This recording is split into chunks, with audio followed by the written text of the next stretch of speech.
Top of the morning, fight fans. This is Kurt DeVille with Counterpunch Boxing News, and I have some new news concerning Gennady Golovkin, Erislandy Lara. Get this. Golovkin-Lara title consolidation clash expected to be ordered per previous WBA ruling. Gennady Triple G Golovkin was forced to wait 4 years for his long-awaited trilogy clash with Saul Canelo Alvarez. He will now have a rough 4 months to clear off the first or two mandatory challengers to his unified middleweight title reign. The third and final entry to Alvarez-Golovkin rivalry saw Guadalajara's Alvarez beat and defend his undisputed super middleweight champion, followed a 12-round unanimous decision victory this past Saturday at T-Mobile Arena. The fight was blessed by the WBA on the condition that Kazakhstan's Golovkin immediately decides whether he will return to middleweight, where he reigns as the unified WBA Super / IBF titleist, and who will be required to face the secondary WBA titleist Erislandy Lara. The committee decided to approve the request for the commission, and if Golovkin wins the fight against Canelo, he will have 5 days until September 23rd to inform that the title he wishes to keep and defend. Noted, the sanctioning body at the time of granting an exemption request filed by Golovkin, if it's not the middleweight title, he will have 120 days to face Erislandy Lara and a mandatory fight. If he loses, he will have the same deadline to defend his middleweight title against the Cuban in his next fight.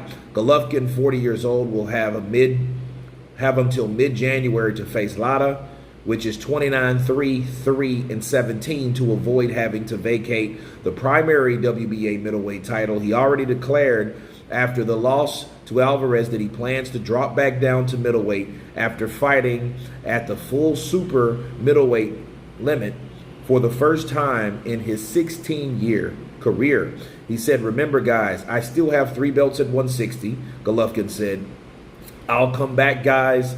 I'm still the middleweight champion, guys."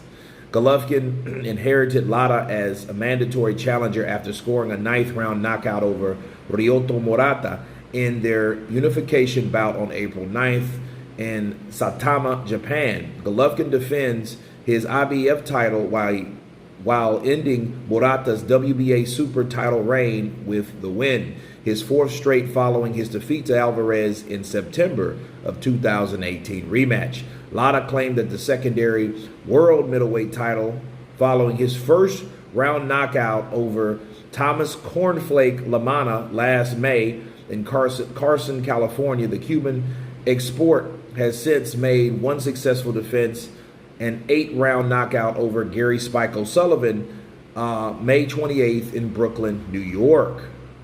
Okay, so let me counterpunch. Golovkin-Lara revisited. And the reason I say revisited, because you guys can remember Lara wanting to fight Golovkin, way back when, 2016?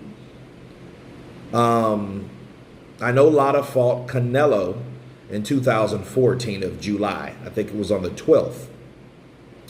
And that was very controversial. Oscar De La Hoya didn't want any more of that business, any more of the Lara Cuban business.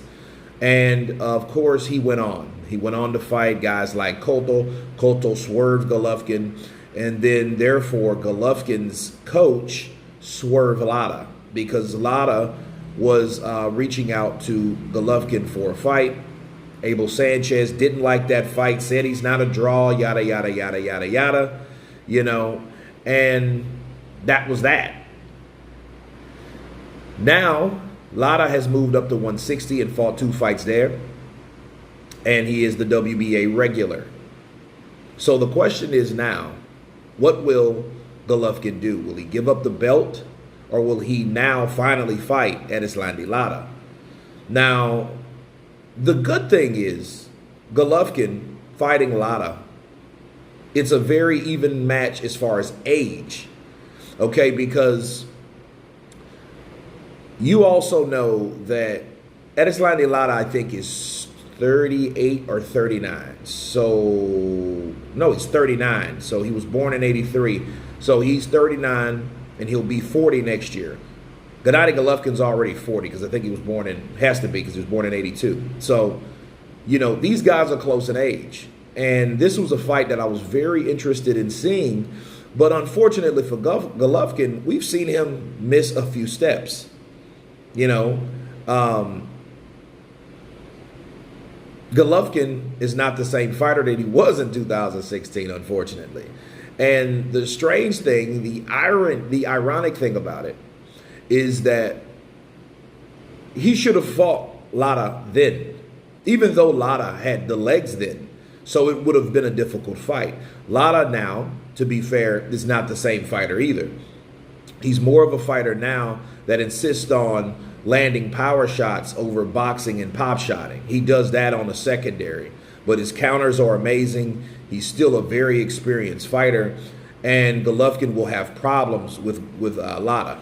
Okay, this is not Willie Monroe Jr. Okay, and Golovkin fighting Lara now, it'll be a totally different fight, and it will probably be for all the right reasons. Lara doesn't move like he used to, so he's more stationary. That gives Golovkin a better chance of landing power shots. Golovkin, I think, can take any punch because he's just that strong-willed. He has good balance, and he has one hell of a chin, even at 40 years old. We've seen that in the Canelo fight. Okay, even though his activity rate hasn't been the same Canelo, but he still took whatever Canelo hit him with. Okay, and Lara's really not a body puncher per se, you know. So I see it being a very interesting fight, and this is a fight that I always wanted to see, and I doubt that Golovkin will want to drop his belt to avoid Erislandy Lara again. But then again, this is boxing, the sport that I love, that I hate so much, so you never know where it goes. But you guys tell me what you think of the WBA planning to mandate Erislandy Lara, Gennady Golovkin. Tell me what you think. Please subscribe, and you guys been Counterpunch. Peace.